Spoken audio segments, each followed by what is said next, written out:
Ohio's Republican Governor Mike DeWine has signed a controversial new bill that would allow the government to charge you for viewing police body cam footage. Legislation says that law enforcement could be charging people for the estimated cost of processing video and then, of course, forcing you to pay in order to actually see that video. So, I mean, first off, not only could police just edit that video, then they'll charge you for editing that video. I mean, this is absolutely indefensible, but they're going to try anyway.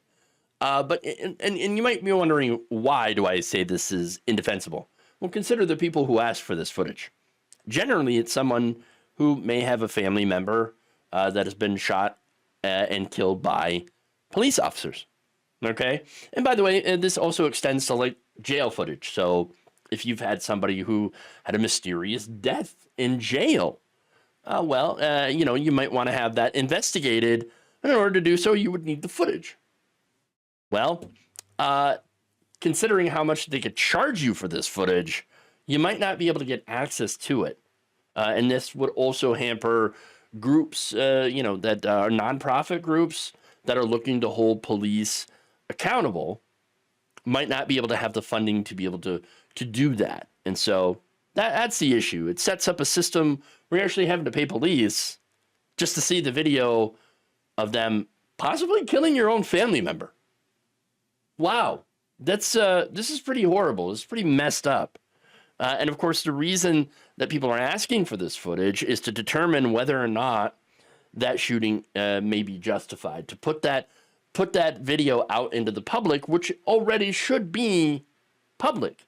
Now, Ohio says, well, okay, sure, we're going to make that in the public domain. However, we're going to keep this barrier here, so it won't be too public. I mean, if you want it public, you're going to have to pay. Wow. I mean, they want to do this. They want to keep it out of the public sphere by putting in a paywall. Gross. And it's even grosser when you really look at who are the victims of police brutality.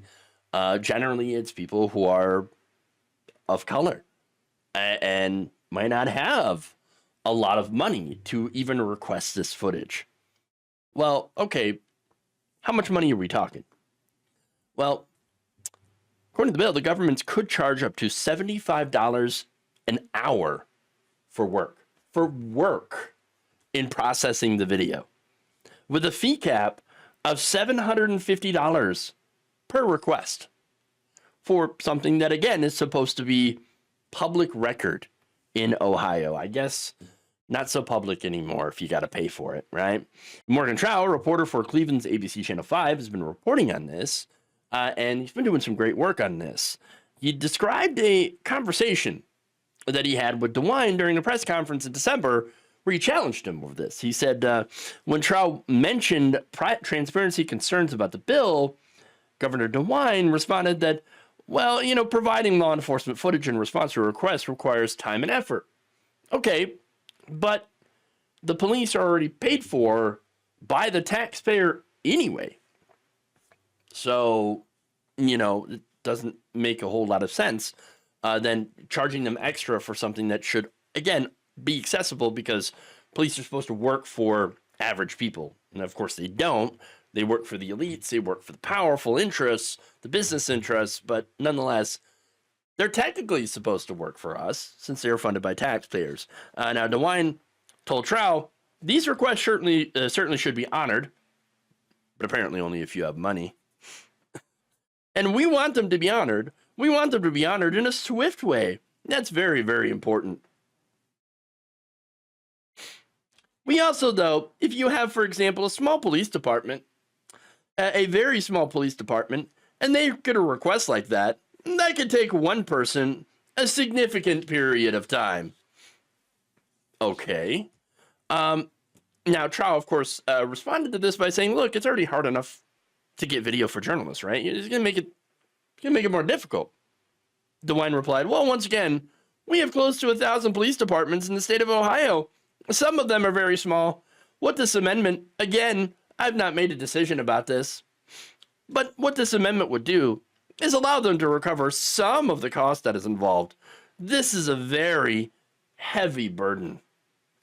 Well, again, considering the people who are, going to be asking for this, chances are they have already suffered a heavy burden, possibly losing a family member or friend to police brutality or a police shooting.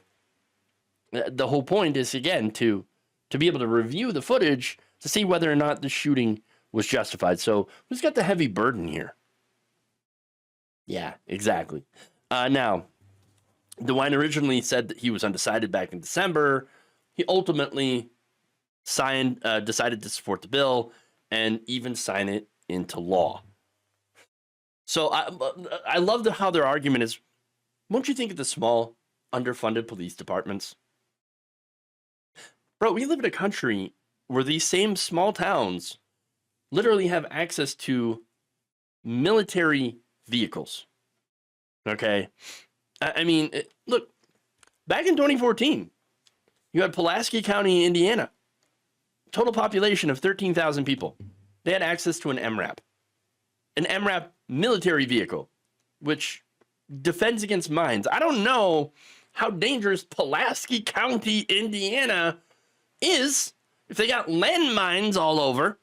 I'm pretty sure they don't need an MRAP. And it's not just them. It's not just these particular vehicles. You have police departments all across the country that have been taking advantage of the federal 1033 program, which basically allows for local police and law enforcement agencies to get military surplus, military-specific equipment, vehicles, office furniture, computers, and more. Computers, which, by the way, you could be doing these, video editing or whatever on at little to no cost to the department. So really, it's just basically the man hours, okay? Getting someone to go and do the actual video work, which they're already getting paid for to be on the job. So why the extra cost? Why the extra cost? Well, I think it's obvious the reason for the extra cost. To put another barrier in the way of holding police accountable. Thank you for watching. If you enjoyed this video, please like, share, subscribe, hit the bell icon in order to get notified whenever a new video is released. And if you want to support independent, progressive media through this difficult time where it seems like everybody is shutting down, you can become a member on our YouTube page, you can become a subscriber on Facebook, or you can go to my Patreon. It's patreon.com/Jeff Waldorf. Thank you.